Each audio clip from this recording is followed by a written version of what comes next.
Boa noite. Olá! Fernando. Ô, doutor Ricardo, Muito bom estar aqui com você. obrigada por aceitar meu convite. Obrigada por sua parceria sempre com o Fórum. É impossível recusar. Não estar com vocês é impossível. Que bom, que bom, porque você sempre soma muito ao Fórum. E já estava com saudade da sua palestra. Estava contando para o pessoal aqui que a palestra em Brasília eu assisti de pé, no cantinho, não tinha mais onde sentar. Ainda bem. Isso é muito bom.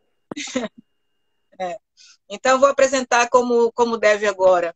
Doutor Ricardo Bezerra, colaborador do Fórum Forró de Raiz, ele é advogado, tem vários livros, mais de 30 livros, escrito por ele e com colaborações, né? Mais de 300 artigos sobre diversos temas.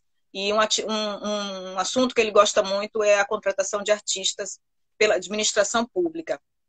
Ele tem um canal chamado Direito, Cultura e Arte no YouTube. Eu vou pedir a vocês que vão lá, se inscrevam e apertem o sininho para poder vocês serem lembrados quando ele escrever, quando ele postar, que sempre é muito importante. Todas as palestras lá, eu acho que eu já assisti todas as suas palestras no YouTube, e todas muito interessantes. A gente precisa ficar a par de tudo isso e aprender cada vez mais para organizar a nossa própria carreira, né? E se a gente é produtor, para a gente fazer tudo direitinho dentro da lei. Isso é muito importante que a legislação seja cumprida. É básico. Né? E tratar com a administração pública requer certas especificações que você não faz em contratações com particulares. Na administração pública existem requisitos próprios que precisam ser cumpridos para que o gestor não responda por improbidade administrativa. Mesmo sendo artista, contratação de artista, algo que não causa dano à saúde de ninguém, mas existem muitas fraudes nas contratações e muitos gestores respondem por dano ao erário. E o artista, às vezes, ele é induzido de forma equivocada da sua boa fé e termina estando em situações até ridículas à sua honra, ao seu trabalho, e isso é o que a gente tenta buscar e evitar. Sim, sim, essa questão dos direitos autorais, né, doutor Ricardo? Eu imagino que é a pior, né? Sim, direitos autorais, principalmente com essa nova tecnologia, que nós temos aí aberturas gigantescas, a proteção do direito autoral. É preciso muita cautela para que não se use, não se explore o trabalho artístico de forma indevida. Sim. Bom, eu vou começar com uma pergunta, um ponto polêmico, porque eu assisti a sua palestra sobre a cisão. E então, quando você fala de discriminação, você chama de duelo de linguagens e cita como lamentável o episódio de agressão à cisão. Você pode falar um pouquinho? Realmente o caso de Acisão, ele é muito emblemático. Algumas pessoas disseram que era simples, eu não o considero emblemático, porque você tem de um lado o humor e você tem do outro o artista. Eu tenho dito sempre que o direito à liberdade de expressão, ela tem um limite. Para mim, eu não entendo liberdade de expressão de forma ilimitada, que você diga o que você quer, o que você acha. Existe a palavra respeito. E todo trabalho, seja ele qual for, requer respeito. Então, para que haja respeito entre mim e você, existe um liame, existe uma linha tênue, mas tem um respeito. E quando você trabalha o humor, que é uma arte, você não pode dizer que eu estou no exercício da minha profissão, no direito da liberdade de expressão, para denegrir a imagem de alguém. Isso não é humor. Isso é usar de uma forma pejorativa, de uma forma inadequada, para subir, eu uso bem isso, subir nas costas dos outros. Então, a estética das pessoas, cada um tem sua genética, cada um tem seu perfil, e eu não posso querer usar o perfil de alguém, denegrindo este perfil para fazer humor, quando isso não é humor. Isto é uma peça de tentativa de ser artista quando você não tem condições de ser artista. Porque o artista, ele faz uma obra sem usar a imagem, denegrir a honra e a imagem de alguém. Então, isso eu acho muito emblemático.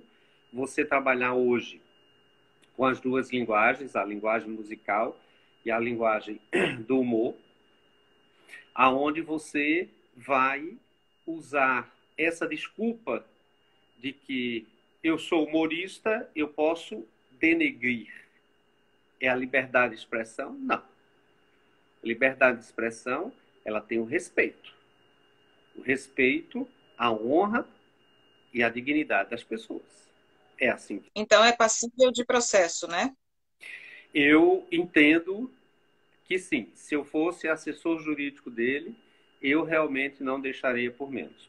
Por mais que o artista tenha pedido desculpas ao ato que cometeu, mas isso não retira o dano sofrido. Você pode até ter a retratação no campo penal, mas no campo civil, a indenização ela deve ser perseguida. Alguém fez um comentário para mim que mas isso não dá em nada. Não dá em nada porque nós, brasileiros, temos um hábito, um costume. Não vou questionar na justiça, porque a justiça é lenta, é morosa, e eu posso não ganhar. Você tem bola de cristal, você tem os números da Mega Sena, me dê que eu quero. É isso mesmo. Eu tenho 38 anos de atividade jurídica e não deixo passar nada. Eu vou perseguir aquilo que eu acho de direito para mim. Então, no caso de a cisão, vislumbro, porque eu, como advogado da área de indenização, principalmente com imagens, direitos autorais, eu jamais deixaria isso em brancas nuvens. Mas cada um tem o seu perfil. Foi uma questão muito forte. Eu configurei, eu imagino, que seja uma questão de discriminação ao nordestino. Sim, porque você tem a figura genética dele, que foi batida, você tem a discriminação racial, no caso, de ser nordestino, né? Você tem um estereótipo físico dele que foi totalmente agredido. Então, isso as pessoas precisam aprender que fazer humor é fazer alguém rir. E não debochar, denegrir a imagem de alguém. Então, eu digo você quer ser artista, suba com o seu trabalho, não nas costas dos outros. Então, para mim, isso não é ser artista. Isso não é ser humor. Isso, para mim, não é humorista. É verdade. Vamos lá, para o assunto que todo mundo gosta. Contratação de artistas pela administração pública. O que principalmente a gente precisa compreender, assim, tão genericamente, de um texto tão genérico. O que é que nós precisamos ver é que, eu digo sempre, o artista, ele precisa ser, antes de tudo, profissional. Nós temos uma concepção hoje, alguns artistas, mas eu sou artista. Artista não é porque ele é artista que ele não precisa ser pragmático nas suas coisas, nos seus documentos. Ele precisa provar que é artista. Então, nós temos duas artes regulamentadas. Nós temos a profissão de músico regulamentado pela Lei de 60, e nós temos a Lei de 73, que regulamenta a arte cênica. Então, são duas leis que regulam as profissões de artistas. Se você não quer participar de uma instituição que reúne artistas profissionais, é um direito seu. Você está livre a não integrar nenhum órgão que agregue artistas profissionais.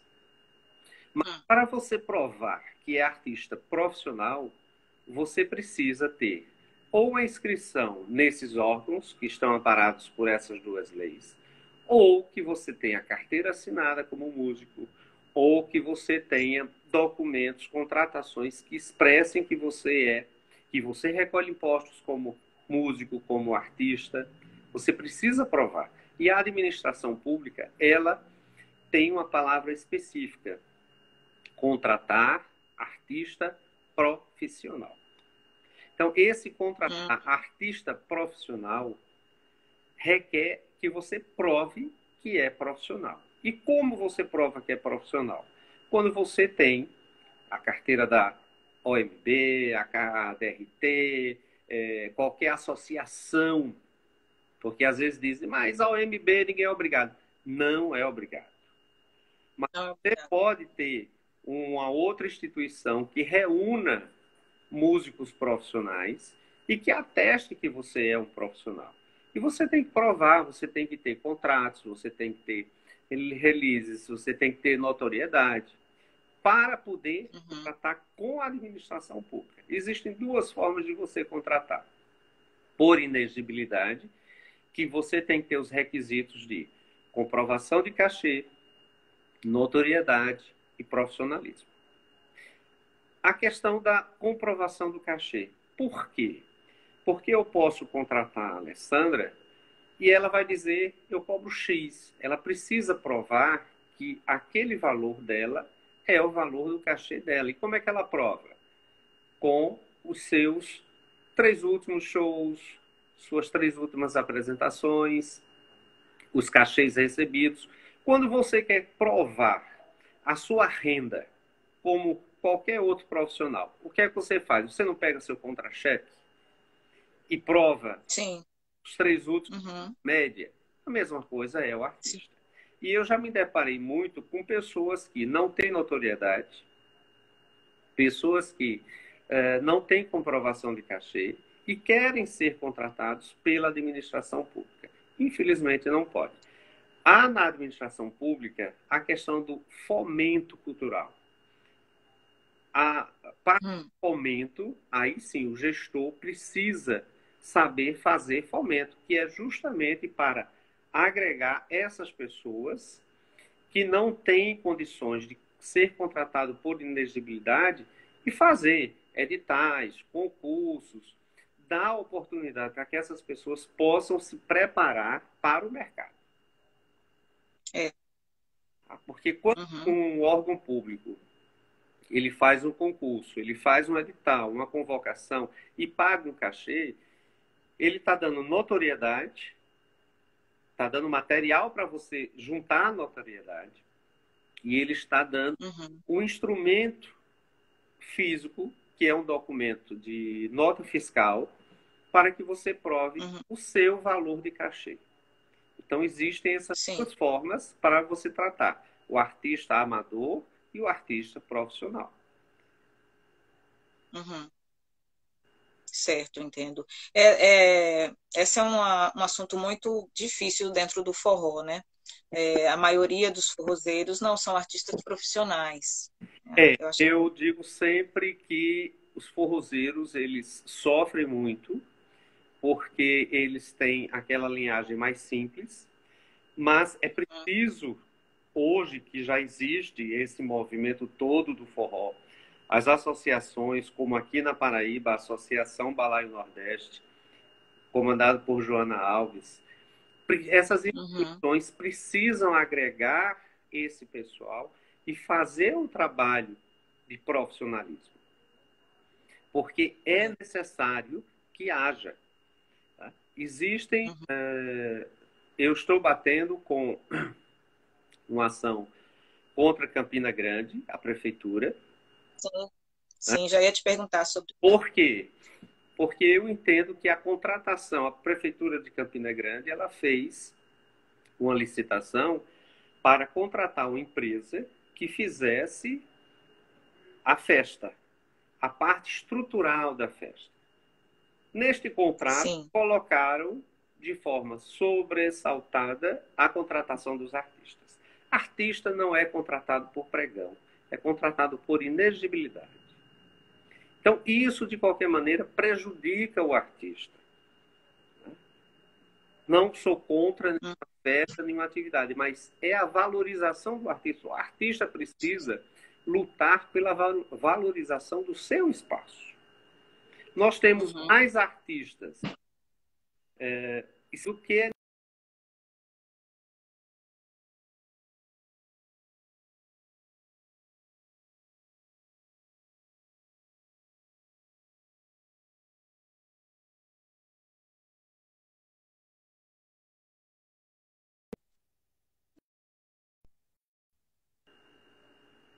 Uhum.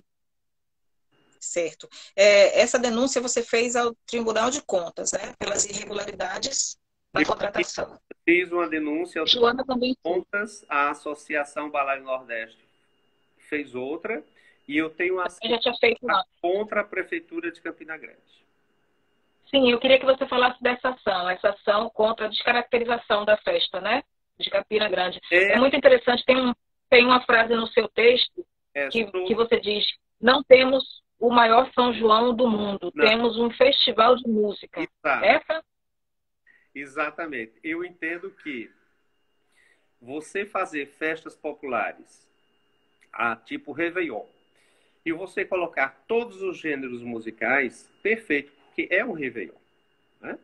Você fazer um carnaval, ótimo, você está fazendo. Mas quando você vai para o São João, você tem que valorizar a cultura regional. E a valorização da cultura regional está em você contratar artistas, você quer ter artistas famosos, nacionais, traga, mas que ele faça um repertório da música regional. Né?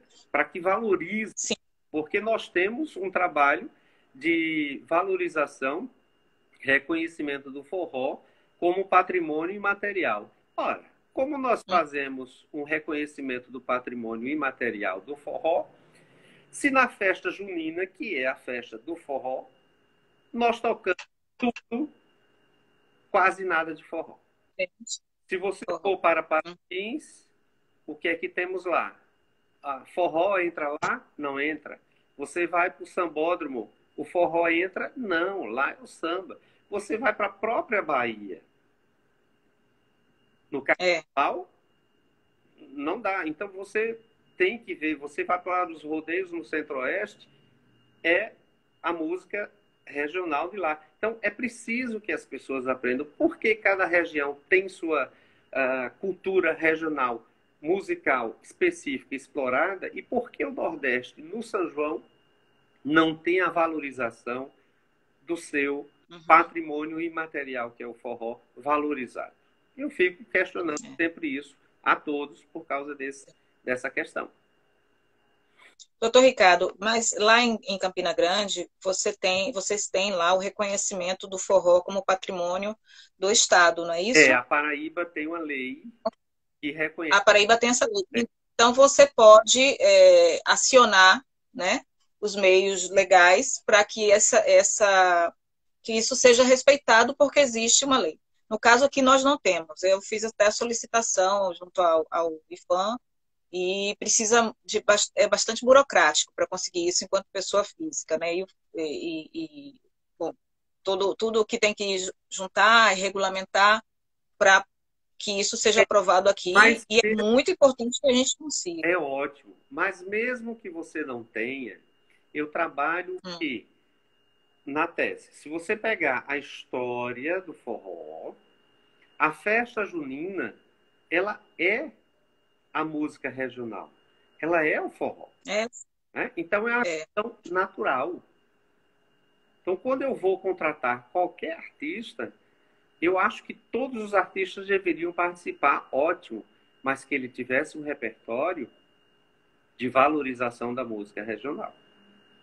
E no caso aí é o reconhecimento público da música regional, né? Não, não seria suficiente, deveria ser suficiente para se respeitar a contratação, né? Então a minha visão é essa, é bater nesse foco, porque eu Uhum. adoro todos os gêneros musicais, gosto de todos os gêneros musicais, agora cada situação tem que ser bem especificada, tem que ser bem delineada para o que você vai trabalhar. Certo. Nós aqui temos duas leis, né? Tem a lei conhecida como Lei do Zabumba, que é uma lei que tem 6 anos já, é uma lei estadual que determina a cota de 60% das contratações com dinheiro público para artistas que representem a cultura baiana e regional. Ela foi sancionada, né, já. E no âmbito municipal, a vereadora daqui, ela Dilce Santos, trouxe essa lei para o âmbito municipal. Eu participei na construção da lei, inserindo no texto trios de forró e representações de trios femininos, né? Isso é uma... E foi aprovado na Câmara dos Vereadores, mas ainda não foi aprovada pelo prefeito. Eu acho que só dessa forma para a gente fazer Isso ser respeitada a isso contratação é do um dinheiro público. avanço quando você faz essa reserva de mercado para os artistas da cultura do forró. Agora, que você faça essa reserva de mercado para os artistas locais. É. Locais. Mas, O texto fala assim, que representem a cultura em determinados momentos, né? Ou seja, se for Réveillon, pode ser um mínimo. Ali ainda tem isso, na lei tem a obrigação de 40% de artistas que representem a cultura nordestina, mesmo que não seja no evento do São João. Eu acho que é para garantir mesmo a equidade. é, Já no âmbito municipal, ela não passou com a cota de 60%. Ela está em aberto para ser decidido no momento da sanção. Ela só fala de cota. só fala de cota da reserva, mas não estabelece. Reserva, Isso já é um avanço. não. Tá? Essas discussões, ela dá justamente esse avanço de espaço para valorização, porque é inadmissível que você pegue um artista, um forrozeiro, que no São João, é onde ele pode ganhar um pouco mais de dinheiro, ele vai ser contratado por R$ 300 e você trazer uma outra personalidade que vai ganhar R$ 400.000. Né? Uhum. Ótimo, você traz atrativo para a festa, traz, mas você tem que buscar uma equidade nessa questão de valores. Claro que o cachê de um jamais pode ser comparado ao cachê do outro, mas é preciso que Sim. haja uma ponderação até mesmo para você pegar essas pessoas e levar para o profissionalismo. Aqui eu tenho batido muito aqui que os artistas precisam se profissionalizar. Porque se eles estão profissionalizados, eles vão ter um poder de barganha, de força maior junto aos órgãos públicos para as festas populares. Uhum. É sim. Eu estava conversando isso com o Daniel Neves na outra live, né? Ele é que eu te apresentei, da Frente Parlamentar Suprapartidária. E ele dizendo que realmente nós artistas temos essa dificuldade de entender que precisamos nos profissionalizar, classificar, sindicalizar, ou o que quer que seja, mas que comprove que você tem um registro, que você é um artista profissional. Exatamente. E é preciso mesmo ter essa educação no âmbito dos pontos de cultura, dos fóruns e tudo mais. Os músicos, eles batem muito que não querem a ordem dos músicos porque a ordem do músico não presta. Se não presta, tome conta da ordem dos músicos, vá para lá, assuma a presidência e faça uma ordem justa, né? Não, mas você não quer a ordem? Se junte ao sindicato, vá para a associação de músicos profissionais, funde, mas você precisa estar profissionalizado. Muitos chegam para a contratação através de empresas, pessoas jurídicas, que eles não sabem nem o que estão contratando, com quem estão contratando, não sabem de nada e não tem a documentação. Aí quando chega, quer ser contratado, que a gente vai dar um parecer negativo, mas não pode estar atrapalhando o artista. Não é. isso é uma forma até de lhe ajudar para que você busque se profissionalizar. Eu tenho batido muito em todas as palestras. O artista precisa se profissionalizar. Ele precisa ter a comprovação de que ele é profissional, ele precisa ter um representante, ele precisa ter um assessor jurídico, tudo. A imagem hoje é explorada, né? As composições são exploradas, ele precisa registrar o trabalho dele. É preciso haver essa consciência do artista de que ser profissional não é apenas tocar ou se apresentar em palco, mas é um trabalho de profissionalismo que precisa ser efetivado na classe artística. No tocante aos fazedores de cultura do forró, os mestres, né, as manifestações culturais lá na ponta, né, eu acho que quando o forró for patrimônio, embora isso eles não tenham a profissionalização, mas aí vai existir um reconhecimento daquela cultura identitária, vai existir um outro diálogo que seria a salvaguarda, né, para garantir a existência e a continuação do fazer cultural daquela comunidade, né? Nós temos aqui na Paraíba uma legislação de mestres, né? Pessoas que são reconhecidas. Então, a partir do momento que você é reconhecido como mestre, como nós temos Isabela Loca, nós temos outros artistas que foram reconhecidos, ele passa a ter aquele peso cultural, aquele patrimônio cultural que ele realmente dentro dessa conotação de classificação, vamos dizer assim, de categoria, né, como mestre. Realmente é preciso isso ser bem trabalhado. Falando ainda sobre a comprovação de cachês e justificativa de preço, contratos de exclusividade. Podemos falar um pouco mais? Esse é um grande problema que existe, porque tem pessoas que vão ser contratadas pela administração pública, não querem ser contratados diretamente porque os impostos são maiores, querem através de uma pessoa jurídica, arranjam uma pessoa jurídica para fazer um contrato de exclusividade de última hora, a legislação não permite, tá? Porque de última hora não. O Tribunal de Contas da União já definiu isso, a legislação é pacífica, você não pode hoje, vai fazer um show amanhã, hoje fazer um contrato de exclusividade com a empresa para lhe representar. Não pode. Então, às vezes, aconteceu no parecer, quando eu vou analisar a documentação, verifico que você tinha um contrato e, de repente, você fez uma apresentação com outra empresa e eu vou analisar os períodos de tempo e realmente você bate dois contratos de exclusividade. Fraude, isso é crime. Então, tem muitos artistas com essa problemática.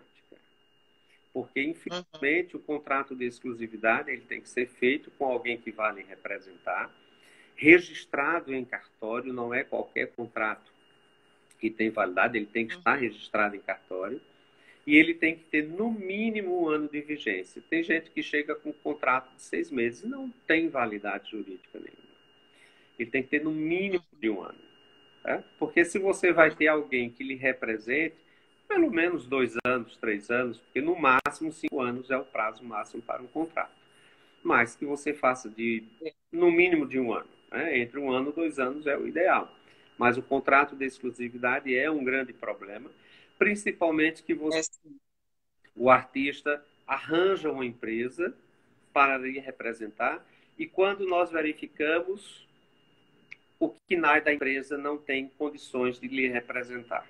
Porque você é músico, então você teria que ter, a empresa teria que ter um KNAI de produtor musical. Aí chega gente com KNAI de qualquer outra coisa, menos de produtor cultural. Não pode representar. Né? Artista cênico, ele tem que ter um produtor cênico, ele tem que ter um KNAI que atenda à necessidade dele, seja o KNAI principal ou o subsequente, o secundário, como a gente diz, mas ele tem que estar vinculado. E quando pede as certidões, quem está representando a empresa não pode ter vínculo com o órgão público que está contratando, tem que apresentar suas certidões junto, inclusive, aos órgãos de profissionais. Esse é um detalhe. Uhum. O que eu digo muito é que os tribunais de conta, seja dos estados ou dos municípios que têm, eles não fazem auditoria cultural como deveria ser feito. Porque, exemplo, quando você pega uma empresa que ela não tem o KNAI, que corresponde, ela não pode contratar. E o que mais tem por aí é gente sendo contratada de forma irregular. Tá? Você tem empresas que não estão vinculadas a nenhum órgão de classe de representação daqueles artistas. Também é outro fato. Mas tudo isso passa pelas auditorias, porque os auditores, normalmente, eles fazem uma auditoria muito relâmpago, muito en passant. E muitos auditores escapam por causa disso. Eu já disse a uns 2 ou 3 presidentes de tribunais de contas, onde eu estava, Ceará foi um, Paraíba foi outro, Rio Grande do Sul foi outro, que eu estava conversando com uma conselheira, e disse, olha, os auditores são ótimos. Agora, na área cultural, infelizmente, deixam a desejar. Para fazer auditoria cultural, que eu chamo auditoria cultural, é você verificar todos os requisitos de contratação. Não é simplesmente como eu já ouvi um conselheiro dizer, não, a gente verifica se o cachê de Alessandra foi superfaturado ou não. Pronto. Ora, a ilegalidade da contratação não está apenas...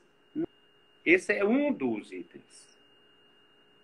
Mas existem as outras situações que nós temos que avaliar. E eles não fazem essa visão, eles não conseguem colocar essa lupa para os processos de auditoria. É o caso quando você pega agora os escândalos da compra de construção, de material da Covid no Rio de Janeiro e em outros lugares, empresas que não têm nenhum vínculo, nenhum KNAI, que possa comprar máscara, está comprando. Então, eu não consigo entender como é que um auditor não verifica, ou quem abre um processo licitatório não verifica essa documentação, que é tão simples de se verificar. Mas a corrupção é tão grande que eu defendo também a tese. Não existe empresário corrupto. Existe um conluio de corrupção entre agente público e o agente privado.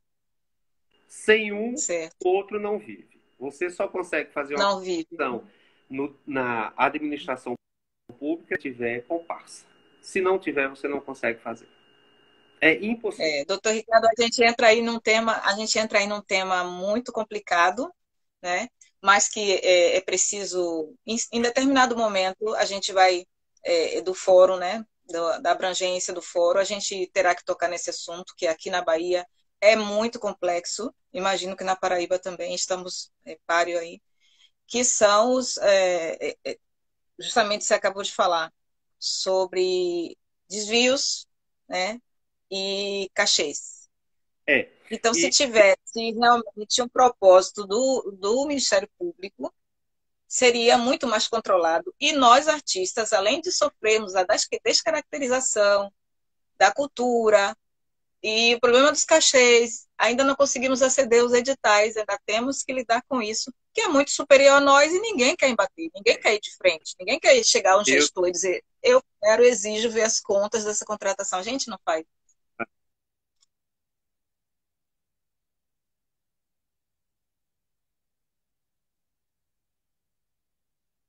Eu tenho colocado muito em questão, e aproveito aqui sua live, que é para acionado em todos os lugares. Aonde houver de empresa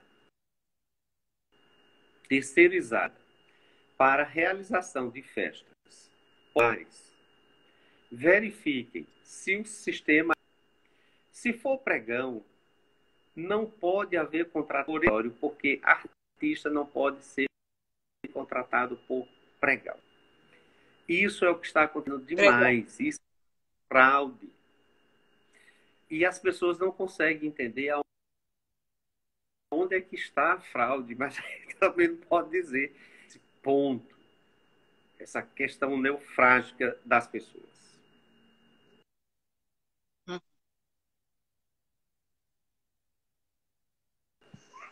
Oi?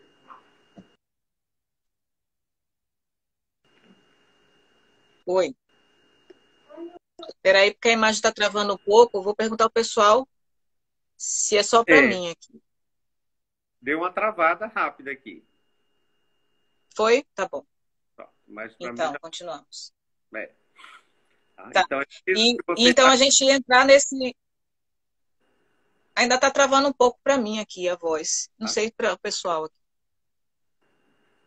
Tem alguém colocando... Vamos continuar. Vamos. Ainda não chegou, ninguém falou se está travando. Vamos continuar. Se ficar ruim, vocês me avisam aí. A gente vai entrar então no tema que eu ia falar agora, que também vi no seu YouTube, sobre agenciamento.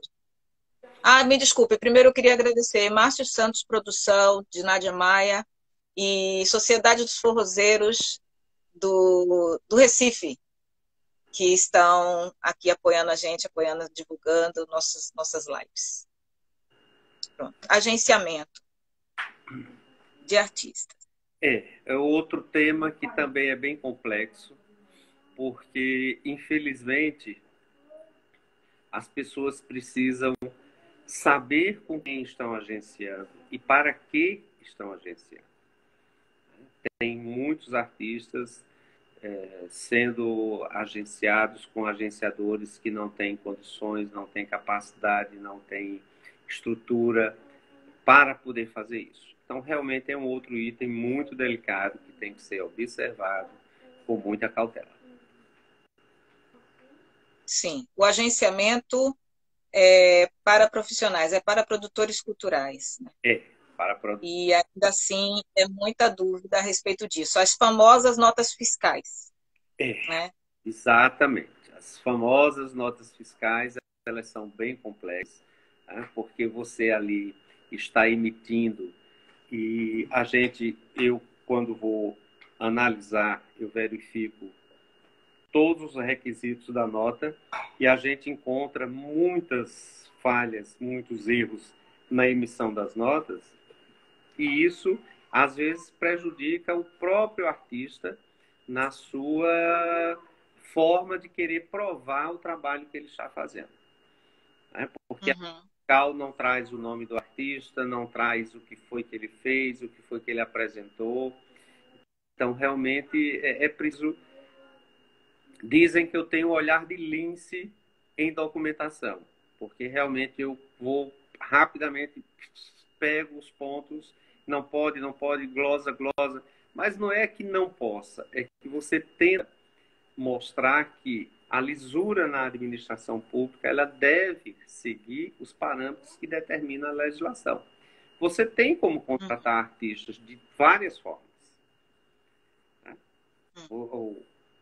A maneira correta é por inexigibilidade. Mas se você quiser fazer uma licitação para artista, faz. Só que é complicado, é complexo e os artistas não querem participar. Né? O artista, pelo vínculo político, pelo vínculo de amizade, pelo vínculo de gosto, às vezes mesmo do gosto musical do gestor, vou mais para a parte musical, ele quer ser contratado, ele vai ser contratado, então tem que contratar fulano de todo jeito. E às vezes ele não tem um requisito para ser contratado. Mas, diante da questão da amizade, eles querem colocar, e não é o viés que deve ser seguido. Então, eu digo sempre, nós temos a caixinha preta dos aviões. Então, nós temos também muitas caixinhas pretas na tratação de artistas. Infelizmente, ainda não se observou para isso. Né? E muitas vezes o artista é lesado e não sabe nem que está sendo lesado. E muitas vezes a gente sabe que está sendo lesado, mas a gente acaba tendo que que entrar na onda, porque senão a gente não toca. Né? Isso é o comentário de todo mundo, principalmente o artista mais simples. Olha, eu já fiz reunião e alguém chega e diz, mas eu represento artista X e faz um ano e meio, 2, que a prefeitura X, o estado tal, não pagou. Existe um prazo, no máximo de 30 dias. Ai, doutor Ricardo, isso é pano para manga, viu? Nem em época de pandemia a gente consegue receber o Carnaval do ano passado, o Natal do ano, o Réveillon do ano passado, o São João do ano passado. O artista, quando ele vai ser contratado pela administração pública, quando o processo dele tramita todo, que é feito o contrato, é feito o empenho, a nota de empenho dele. Tá? Quando é atestado que ele realmente se apresentou, porque o órgão público não pode pagar antes, ele vai ter o prazo de até 30 dias para pagar. É o que diz a lei. Depois... E existe algum parêntese, tipo negociação, você aceitou dessa forma? Existe isso? Porque a gente ouve muito isso. Não, infelizmente não. Você aceita porque você quer. Passou 30 dias, não houve o pagamento, você pode acionar e cobrar judicialmente. O que é que eu ouço das pessoas? Não vou cobrar porque senão fulano não me contrata mais. Eu tenho um caso que é... Somos vítimas de um sistema. Contra a prefeitura de Campina Grande, de um artista da Bahia, Jurandir da Feira, o caso é público e notório, então pode ser. Sim. Jurandir se apresentou em um São João de Campina Grande há 4 anos e não recebeu. E nós entramos para cobrar. Por quê? Porque quando você se apresenta para um órgão público, seja ele qual for, se o órgão público não lhe contratou de forma correta, ele é obrigado a lhe pagar porque você prestou o serviço. E ele vai pagar por indenização. E quando o órgão público paga por indenização, tem que ser aberto obrigatoriamente um processo administrativo para apurar a responsabilidade. E quem contratou erroneamente tem que ressarcir os cofres públicos por causa do pagamento que foi errado. Agora, isso, artista não quer se contrapor, artista não faz. Por isso que eu digo que o ideal é que o artista ele faça através, ele se represente, ele seja profissional. Porque se o pagamento não for, a empresa vai e cobra. O artista não aparece. Mas são 30 dias para você poder receber. E eu ouço isso demais. Faz um ano que eu não recebo, faz 2 anos que eu não recebo. Mas, infelizmente, o seu direito você está deixando passar. Você está deixando de se valorizar. Porque se uma prefeitura diz, um órgão público, seja ele qual for, eu faço o meu trabalho, ele não me paga, o gestor não vai ficar ali eternamente. Ele muda. Tá? Ele muda. Então, se ele muda, eu vou acionar quem foi o responsável pela contratação irregular. É a mesma coisa que você tem para as pessoas que fazem contratação privada. Que é um outro detalhe. Vou entrar nos vídeos ainda na parte de contratação, que isso é um prejuízo para o órgão público, que deixa de recolher impostos. O artista, ele deixa de ter certos benefícios. Por quê?